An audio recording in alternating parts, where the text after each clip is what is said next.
우리들이 살아가다 보면 시험과 환난을 만날 때가 있습니다.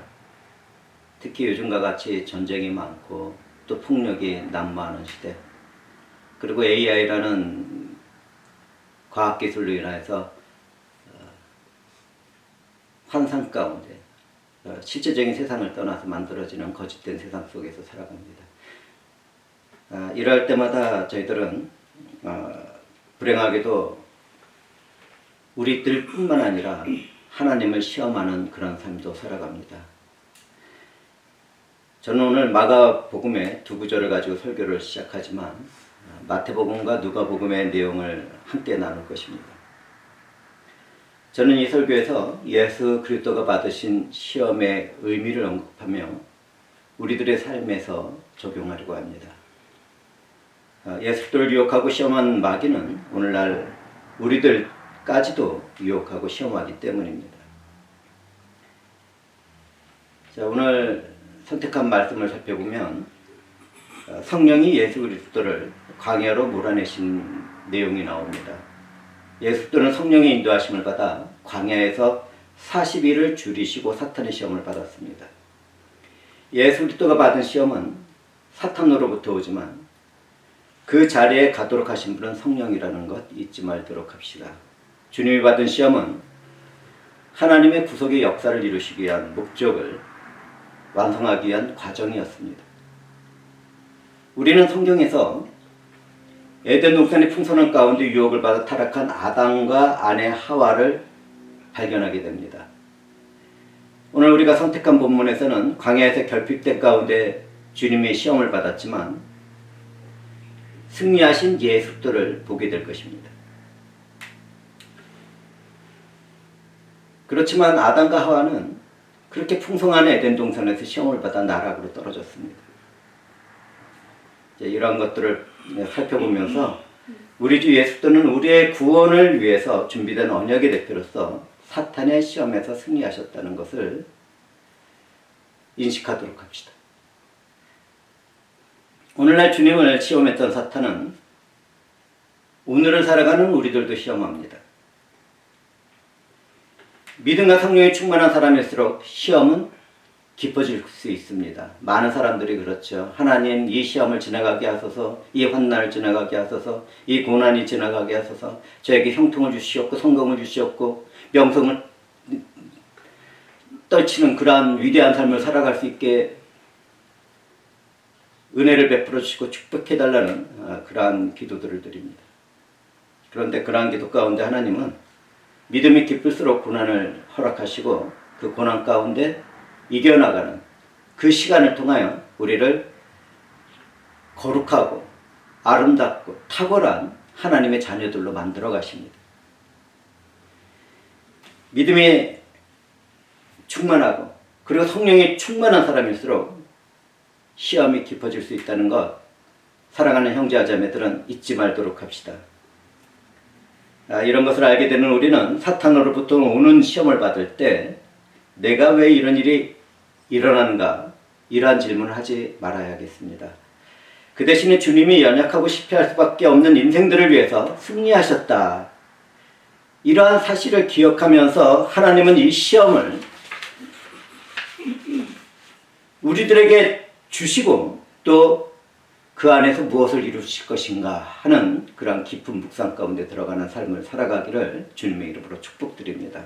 성도에게 찾아온 시험과 유혹은 하나님의 거룩한 영광을 입혀주려는 축복이 있는 것입니다.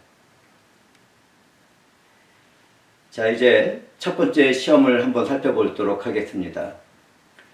주님은 성령에 이끌려서 광야에서 40일을 굶주렸죠. 이때 사탄은 예수 그리스도에게 돌을 떡으로 만들어 먹으라는 시험을 합니다. 우리가 구약의 시대를 바라보면 하나님께서 광야의 길을 걷던 이스라엘 백성들에게 만나를 내려주신 그 사건을 기억할 것입니다. 그것을 통해서 하나님께서는 그 당시에 하나님의 백성으로 살아가는 자들이 광야에서 살아갈 때 넉넉하게 아무것도 부족하지 않게 살아갈 수 있도록 그렇게 만드셨습니다. 근데 지금 이 사탄이 시험을 하는 것은 40일간 금식을 했던 주님의 굶주림을 채우라는 것이 아닙니다. 하나님의 아들이라면 그 권세와 능력으로 하나님의 뜻보다는 당신 자신의 필요나 욕망을 스스로 채우라는 것입니다. 이 사탄의 시험을 이렇게 가만히 살펴보면 아주 교묘합니다. 결국엔 우리를 대속하실 주님의 십자가의 사건을 만들지 못하게 하려는 목적이 숨어 있었던 것입니다. 사탄의 시험을 받은 주님은 신명기 8장 3절을 인용해서 사람이 떡으로만 살 것이 아니라 하나님의 말씀으로 살아가야 한다고 대답을 하십니다. 예수도는 언약의 말씀 앞에서 실패한 아담의 일을 말씀에 순종하는 완전한 삶을 통해서 승리하고 있었습니다. 돌로 떡덩이를 만들라는 유혹을 이긴 예수 그리스도는 그분 자신을 생명의 떡으로 떼어서 우리들에게 나눠주셨습니다. 그 모든 일을 이루시는 주 예수의 은혜의 일들을 우리는 새롭게 된 마음과 영혼에 새겨야 되지 않겠습니까? 예수는 하나님의 뜻을 따라 우리의 연약함을 아시고 때를 따라 돕는 은혜가 되시기 위한 대제사장으로서 이 시험을 받으신 것입니다. 이제 우리 한번 적용을 해봅시다. 오늘날 우리들도 주님이 받은 시험을 받습니다. 사탄은 시험을 통해서 선하신 하나님의 사랑과 은혜의 일을 의심하도록 만들죠. 얼마나 그런 일들이 우리들의 삶 가운데 많이 일어납니까? 이때 사탄은 우리들에게 현실적인 환경과 구체적인 삶의 결핍을 먼저 채우라고 유혹을 합니다. 많은 사람들이 이 유혹 앞에서 그냥 쓰러집니다. 말씀도 좋고 믿음도 좋지만 그 이전의 일상의 삶이 먼저지. 오늘을 살아가는 이 현실을 회피하고 나서는 그 다음에 믿음이 따른다고 이렇게 얘기하는 사람들을 바라보면 정말 믿음의 길에서 많이 떠나서 종교인의 삶을 살고 있습니다. 그런 모습을 보입니다. 우리는 삶에서 정당하게 채워져야 할 필요에서도 하나님의 뜻보다 내 마음과 뜻을 우선하려는 유혹을 정말 많이 받는데요. 이때 우리는 시험 앞에서 내게 필요한 결핍이 아닌 하나님의 말씀을 우선되는 그런 삶을 추구해 나가야겠습니다. 인간의 사는 것과 죽는 것은 물질의 소유에 많고 적음에 달려있지 않습니다. 물질의 소유에 구원의 복이 함께하는 것도 아닙니다. 사람이 사는 것과 죽는 것도 형통의 축복과 인생의 승리도 모두 다 함께 하시는 하나님의 선하신 뜻과 사랑 안에서 그 목적대로 이루어지는 것입니다. 이것을 깨우치게 된다면 일상에 있는 어떤 나의 결핍을 채우기 이전에 하나님의 말씀에 순종하는 삶을 살아가도록 추구할 것입니다. 하나님이 무엇을 먹고 마시게 하든지 모두가 하나님의 거룩한 영광과 뜻에 따라 달려있다는 말씀을 우리들에게 주실 때 우리는 그 말씀에 순종해야 합니다. 왜 그렇습니까? 우리의 삶이란 예수 그리스도 안에서 새롭게 된 영원한 생명의 하나님의 자녀의 삶이기 때문입니다. 그러므로 성도들은 어떤 위기나 궁핍에 처하게 되었든지 오직 하나님의 선하신 뜻과 크신 능력에 자기 자신을 맡겨드리는 그러한 삶을 살아가야겠습니다. 내가 하나님의 자녀라면 내 삶에서 다가오는 환경이나 또는 그 어떤 상황이 아니라 하나님의 말씀이 중심이 되는 삶을 추구하는 것이죠. 사랑하는 형제자매들은 우리들의 삶에서 어떤 선택과 결정을 할 때 말씀에 우선두는, 말씀에 중심을 두는 그런 삶을 살아가도록 합시다. 그렇게 함으로써 하나님의 자녀이며 거룩한 무리라는 성도의 이름을 빛내는 주님의 지체들의 모습을 드러내도록 합시다. 이제 두 번째 시험이 주님께 다가옵니다. 사탄은 성전 꼭대기에 주님을 데리고 가서 뛰어내리라고 말을 합니다. 마귀는 두 번째 시험을 위해서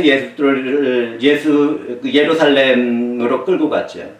누가복음에서는 이 시험을 세 번째에 두고 있습니다. 그 내용의 그 순서가 다르긴 하지만 그 의미나 그 뜻은 조금도 다른 것이 없습니다. 마귀가 예수들을 시험하기 위해 예루살렘 성전으로 이끌어간 것은 하나님의 권위에 대한 정면적인 도전이었습니다. 사탄은 시편 91편 11절 12절을 인용하면서 의도적으로 내 모든 기례라는 구절을 빼버립니다. 그러면서 유혹하죠. 사탄은 하나님이 보호하시는 말씀 구절을 변질시켜서 자기의 목적에 맞게 이용하면서 야 뛰어내려, 그러면은 하나님이 너를 지켜주실 거야, 너를 보호하실 거야, 이렇게 유혹을 합니다. 이 시험에 예수들은 신명기 6장 17절 말씀으로 응답하면서 하나님을 시험하는 신앙은 참된 신앙이 아니라는 것을 선언합니다. 우리는 이스라엘 광야에서 하나님을 시험했던 무리바 사건을 기억합니다. 예수들은 이스라엘이 실패한 자리에서 완전한 순종의 길을 걸어가서 승리를 거두셨습니다. 참된 신앙은 하나님을 강요하거나 하나님을 이용하는 것이 아니라 순종하는 것입니다.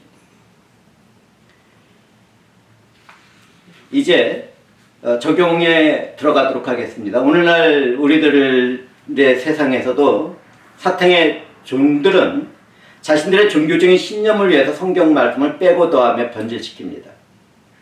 성경에 그 어떤 다른 경전이나 또 다른 내용, 교육적인 것들을 붙이는 것이죠.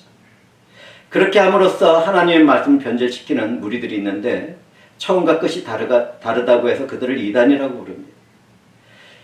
그러므로 성도들은 성경 구절을 인용해서 전하고 나눈다고 하더라도 하나님의 뜻을 올바로 전하는 것만은 아니라는 사실을 알아야겠습니다. 오늘날 어떤 사람들은 하나님이 나를 지키셔 주시니 무조건 괜찮다고 하는 무모한 믿음을 소유하고 있는데요.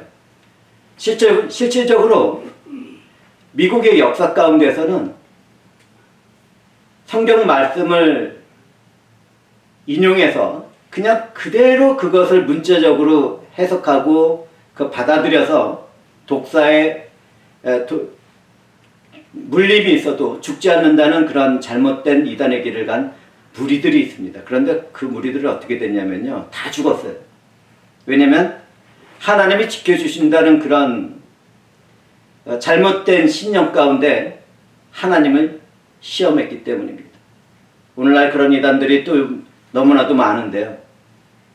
우리는 하나님을 시험하는 그러한 자리로 나가는 종교적인 생활을 해서는 안 되겠습니다.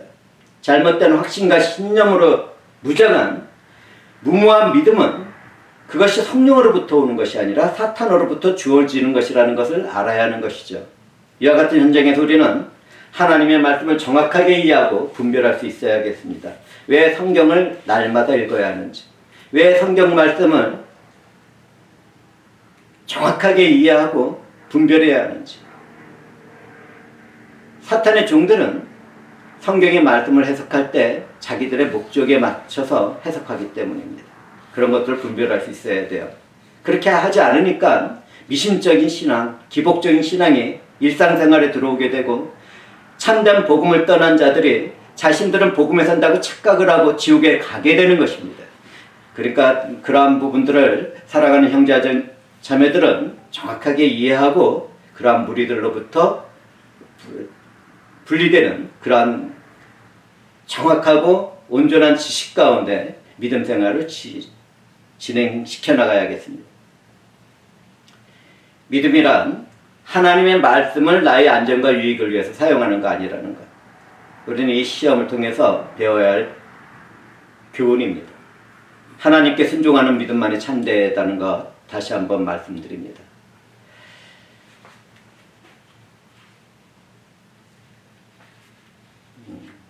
기관총같이 쏘면서 말씀을 전했는데요. 예수 그리스도를 시험한 사탄은 하나님의 절대적인 주권 아래에서 활동하는 제한된 존재라는 것, 이것도 알아야겠습니다. 사탄이 만들어가는 시험은 하나님이 허락하신 범위 안에서만 이루어진다는 것을 잊지 말도록 합시다. 또한 우리 주 예수는 하나님의 말씀대로 사탄의 권세와 능력을 꺾었으며 우리들에게 그 승리를 입혀주십니다. 주님의 승리로 옷을 입은 우리 모두는 하나님을 시험하는 자리를 떠나 순종하는 믿음의 자리를 지켜야 하겠죠. 너무나도 오늘날 많은 사람들이 하나님을 시험합니다. 내가 100불을 헌금했으니 1000불을 주실 거야. 이런 잘못된 믿음들. 또는 내가 뭐 어떤 사람을 전도했으니까 나한테 공로가 있어서 내가 또 어떤 기도를 하면 들어주실 거야, 이런 하나님을 시험하는 잘못된 자기중심적인 그 종교인들, 아주 교만한 사람들, 자기가 뭐가 된 것 같지.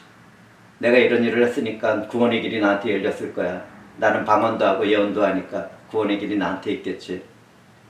전부 잠에서 깨어나야 합니다. 그런 것들로는 구원을 받을 수도 없고 하나님을 가까이 할 수도 없고, 그 사탄의 글에 영에 놀아나면서 자기는 뜨겁게 신앙생활을 한다고 착각을 하게 됩니다. 조심해야 되겠죠. 자, 이제 세 번째 그 시험을 살펴보도록 하겠습니다. 사탄의 마지막 시험은 세상의 모든 영광을 줄 테니 나한테 절해라, 이 내용입니다. 사탄은 예수도에게 천하만국을 보이며 자신에게 경배하면 모든 것을 주겠다고 말했습니다. 이 시험은 종교를 넘어선 메시아의 순결에 대한 도전이었습니다. 이 세상이 사탄의 것입니까? 하나님 잠시 그가 지배해 나가도록 허락하셨을 뿐입니다. 사탄은 예수도에게 십자가 없는 영광, 고난 없는 왕권을 취하라고 그렇게 유혹을 했습니다. 사탄은 세상의 창조자도 아니고 종말론적 왕국의 최종적인 창조자들 될 수 없는 존재인데, 자기가 그 자리에 있는 것 같은 그 착각 가운데 주님을 유혹합니다. 그가 잠시 행사하는 악의 권세와 세력은 한때라는 그 제한적인 기간인데, 그것을 자기가 창조의 시대부터 이 세상의 종말의 시대까지 주인이라고 그렇게 선언하고 있는 것입니다.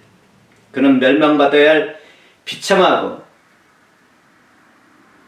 정말 허무한 존재지만, 그는 그러한 자신의 실제적인 모습을 감추고 자기가 주인인 양 주님을 시험하고 있었습니다. 이제 그러한 존재인데도 예수도에게 경배를 요구한 것은 자기가 하나님처럼 되고 싶어하는 삐뚤어진 욕망 때문이죠. 오늘날 많은 성도들이 그러한 자리에 앉아있는 사람들을 바라보게 됩니다. 내가 뭐든지 해야 되는 사람들, 종교적인 가스라이팅을 하는 사람들이 있어요.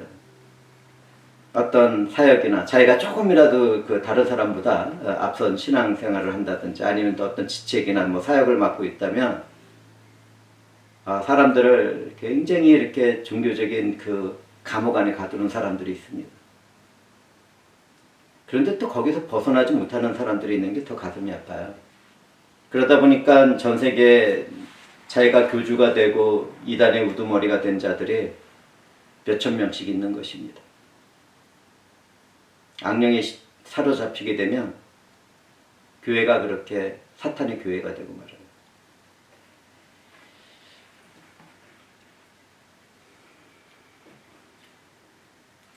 이제 우리는 사탄이 예수 그리스도에게 주는 세 번째 시험을 통해서 우상 숭배의 본질을 발견하게 됩니다. 무엇이 되었든지 하나님보다 더 큰 가치를 두는 것은 우상입니다. 사탄은 쉽고 빠르게 성공과 영광을 거두라고, 또 유명해지라고, 또 형통하라고 유혹을 합니다. 이 유혹과 시험 앞에서 하나님의 아들 우리 주 예수 그리스도는 주 너희 하나님께만 경배하고 그만 섬기라는 말씀으로 승리하셨습니다. 신명기 6장 13절 말씀이에요. 예수님은 영광을 얻기 위해 십자가의 고난과 죽음을 피하지 않았습니다. 주님은 우리를 대신하여 언약을 따르는 대속의 사명을 감당하셨죠. 주님의 말씀대로 우리에게 경배의 대상은 오직 삼위일체 한 분 하나님이 뿐입니다. 섬김의 대상도 오직 삼위일체 한 분 하나님이죠. 우리는 예수도 안에서 하나님께 경배하고 섬기는 하나님의 백성이며 자녀가 된 성도들입니다. 그런데 오늘날 세상과 세상의 영은 우리들에게 무엇을 말하고 있습니까? AI가 만들어내는 그 거짓된 세상 안에서 정말 실체처럼 보이지만 그건 사실이 아니죠. 이제는 우리는 그런 거짓된 세상 안에 그냥 녹아 들어가서 그냥 순응하는 그런 삶을 살게 되었습니다. 진리도 감춰질 수 있고 거짓이 참이 될 수 있고 참도 거짓이 될 수 있죠. 인플루언서라 그러나요? 그들의 프로필 사진이 얼마나 엄청나게 왜곡됐는지 아십니까? 이 세상이 왜곡된 그 거짓으로만 들어간다는 것을 성도들은 알아야 합니다. 각성해야 돼요. 성령 안에서 깨어져야지 그들의 거짓에 빠지지 않습니다.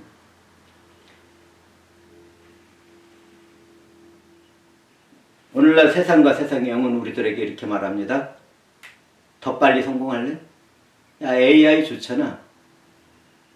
기존에 직업을 가진 사람들이 얼마나 많이 순식간에 직업을 잃고 있는지.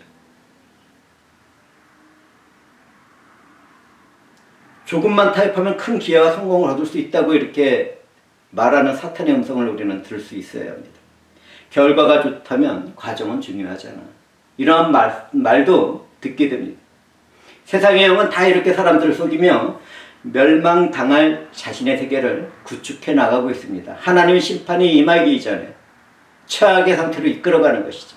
자기들만 멸망받아서 불못에 던져지는 것뿐만 아니라 사냥하는 영혼마다 자신의 것으로 만들고 또 그렇게 이끌어가는 것입니다.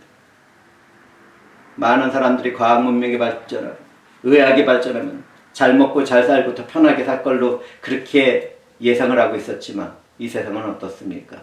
앞으로 지금은 정말 아무것도 아닙니다. 앞으로 있을 일에 비하면 이 환난의 삶이라는 것, 풍족한데 결핍된 삶을 살아가는 이 고통이 아직 아니라는 것을 알아야 합니다. 주님이 왜 내가 올 때 믿음을 보겠느냐고 말씀하셨을 것 같습니까?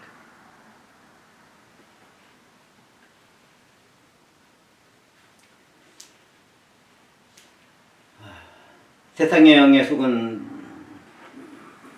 이 세상의 사람들은 다 사탄의 유혹 가운데 빠져들겠지만 우리는 성령 안에서 말씀에 순종하며 온전한 길을 걸어가야겠습니다. 우리들의 삶에서 하나님의 나라는 사탄이 말하는 편법과 지름길이 아니라 순종의 길을 통해서 좁은 문으로 들어가는 것이죠. 그러므로 사랑하는 형제자매들은 더 빠른 성공과 더 큰 영향력이나 성공을 위해서 믿음을 소멸시키는 타협하는 삶을 추구해서는 안 되겠습니다. 절대 그렇게 살아가지 맙시다. 결과 성공보다는 믿음의 과정과 성령과 말씀에 순종하는 집중하는 삶을 살아가도록 합시다. 모든 인류가 하나님만 경배하고 섬겨야 할 이유는 오직 하나님만이 우리의 창조주이시며 진리이시며 생명이시며 구원자이시며 종말의 주인이시기 때문입니다.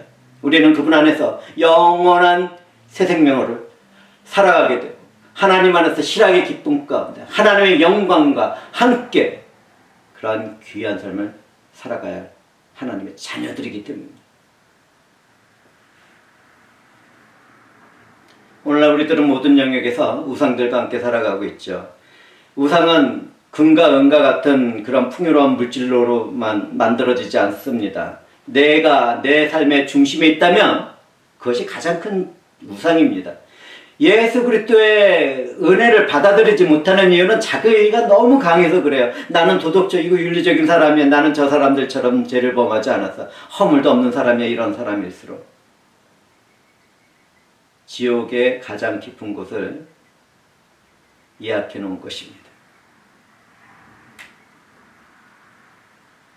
하나님의 거룩함 앞에서 그 어떤 사람의 의, 정의나 공의 또는 거룩함, 그 어떤 성결한 삶, 윤리적이면 도덕적인 것,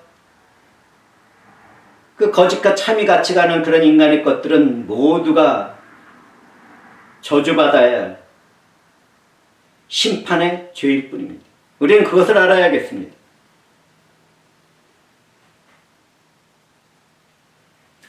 오늘날 우리들은 정말 많은 우상 가운데 살아가는데요. 성공에 집착하고 풍요에 집착하고 있다면 그것도 우상입니다. 사람들에게 인정받고 칭찬받고 싶어하는 욕구와 욕망도 우상입니다. 내 부모나 자녀를 하나님보다 더 사랑하는 것도 우상입니다. 너무나도 많은 사람들이 오늘날 자녀를 우상 삼고 살아갑니다. 하나님과 바꾼 그런 삶을 살아가는 것이죠. 더 편안하고 풍요로운 삶의 마음을 뺏기는 것도 우상입니다. 우리는 근본적으로 육체적인 삶을 살아가게 되면 편안함도 그리고 풍요로움도 그리고 명성도 얻고 싶어 합니다. 당연한 것입니다. 그러나 그것이 하나님보다 우선한다면, 하나님의 말씀보다 우선한다면, 성령의 인도하심보다 우선한다면, 예수 그리스도의 중심이 된 그 삶보다 우선된다면 그것처럼 비참한 우상도 없는 것입니다. 이런 세상에서 우리는 경배와 섬김의 대상은 오직 하나님 한 분뿐이어야 한다는 것을 선언해야 합니다. 예수 그리스도 안에서 살아가는 우리는 어떤 존재들입니까? 우리는 하나님을 예배하며 섬기기 위해 창조된 존재들입니다.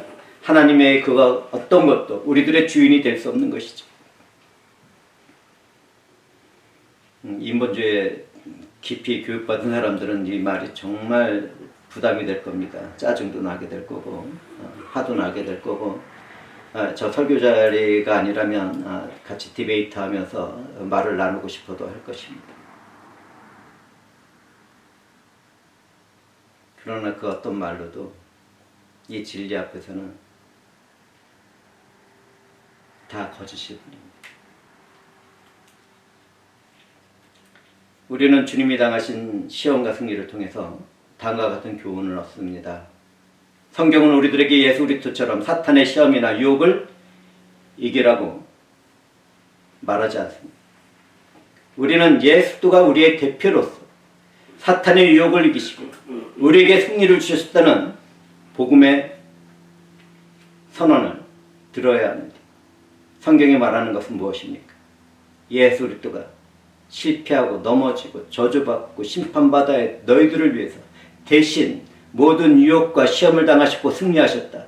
너희들이 예수를 믿고 그 안에서 순종의 삶을 살아간다면 승리의 삶을 반드시 살아가게 될 것이고 이 세상을 정복해 나갈 것이고 하나님 나라를 확장시켜 나갈 것이고 복음으로서 사랑으로서 이 투쟁과 전쟁과 피를 부르는 그러한 인생에서 참된 빛을 비추는 그러한 위대한 삶을 살아가게 될 것이다. 이러한 성경의 내용들을 우리는 마음 깊이 새기고 나의 선함이나 내게서 나타나는 그 어떤 사랑이나 은혜의 일이 아니고 절대적인 하나님으로부터 오는 그러한 은혜와 사랑을 이 세상에 비춰나가는 그러한 귀한 삶을 살아가야겠습니다. 우리는 주님의 승리에 믿음으로 연합되어 참여하는 존재들입니다. 만약 누군가 나의 힘으로 시험을 이기겠다고 한다면 반드시 실패하게 되고 실수를 경험하게 될 것입니다. 그러한 자리에 빠지게 되었다면 회개 가운데 일어서야 하겠죠. 회개만이 정답입니다. 그런 삶을 살아간다는 말입니다. 우리 주 예수는 마지막 아담으로서 사탄의 시험을 이기고 언약의 대표로서 순종으로 승리를 거두셨습니다. 주님은 모든 시험을 말씀으로 이기셨죠. 성도의 삶을 살아가고 있는 우리들도 주님의 승리 안에서 말씀을 중심으로 한 그런 귀한 삶을 추구해 나가야겠습니다. 그리고 말씀을 보게 되었을 때는 어느 부분을 문자적으로 해석해야 되는지, 어떤 것들은 역사적으로 해석해야 되는지, 또 어떤 것들은 상징적으로나 또는 비유적으로 해석해야 되는지 그런 분별력을 성령께 구하면서 몇천 년 동안 진리의 말씀을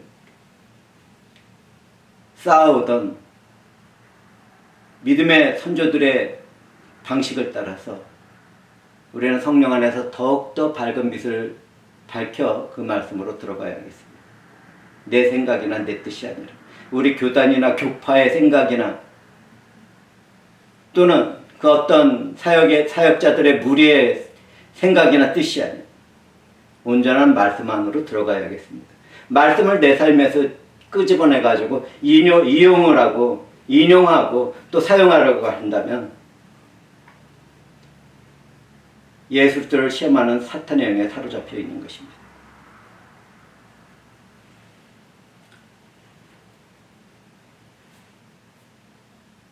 오늘날 우리들에게 있는 시험은 누가 또 어떤 것이 중심에 있는가에 대한 질문이라는 것 기억하도록 합시다. 그 중심에 하나님이 계시는지, 하나님이 이리 있는지, 아니면 세상이나 세상의 영이나 내가 그 중심에 있는지 깊이 생각해 봅시다. 주님의 일에 내 생각과 내 뜻이 무슨, 어떤 사람들 참 그런 말들을 쉽게 하는데요. 내가 이러는 건 하나님을 사랑하고 예수 그리스도를 사랑하기 때문에 이런 일을 하는 거예요. 아이 참나.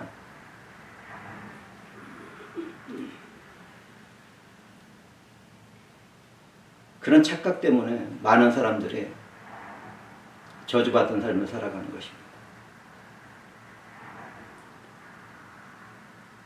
우리들의 삶의 모든 영역에서 세상의 영광보다 하나님의 영광을 선택하는 결단을 내려야 하지 않겠습니까?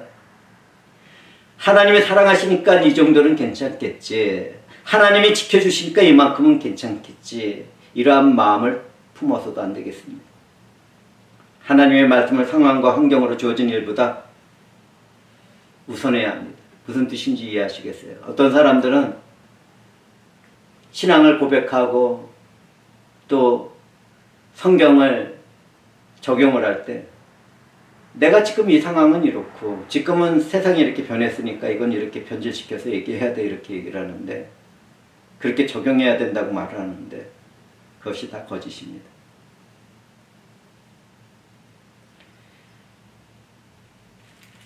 오늘 말씀을 살펴보면 주님을 시험했던 사탄은 잠시 떠나갔습니다. 주님을 떠났던 사탄은 주님 안에서 시험을 받을 때 다시 돌아옵니다. 우리들이 말이죠. 우리들의 삶에서 최후의 영광을 얻기 전까지 시험은 끝나지 않겠지만 우리를 대신하여 승리하신 주님 안에서 반드시 승리를 거두게 될 것입니다. 이때 성도들의 참된 믿음은 이 세상을 이처럼 사랑하신 하나님을 믿고 의지하며 순종하는 모습으로 드러나야 하겠습니다. 승리하신 예수 안에서 모든 유혹과 시험에서 자유하게 하실 주 하나님께 영광과 찬송과 존귀를 드리며 오늘 말씀을 마치려고 합니다. 제가 오늘 좀 마음이 조금 급한 설교를 하게 되었는데 주님이 거두신 시험에서의 승리가 저와 여러분의 것이라는 것을 이 절에서 선포합니다. 우리는 실패하겠지만, 우리는 때때로 실수도 하겠지만, 우리를 대신하여 승리하신 예수의 영광의 일들, 또 그 승리의 영광을 드러내기 위해 우리 안에서 또 우리들 가운데 역사하시는 성령의 역사로 인해서 우리는 반드시 승리하게 될 것입니다. 이처럼 우리를 위해서 승리해 나가시는 하나님의 일들을 바라보며 모든 성도들이 자신의 삶에서 들어오는 시험에서 승리를 거두고 하나님께 영광을 올려드리기를 주님의 이름으로 축복하며 말씀을 마칩니다. 기도합시다.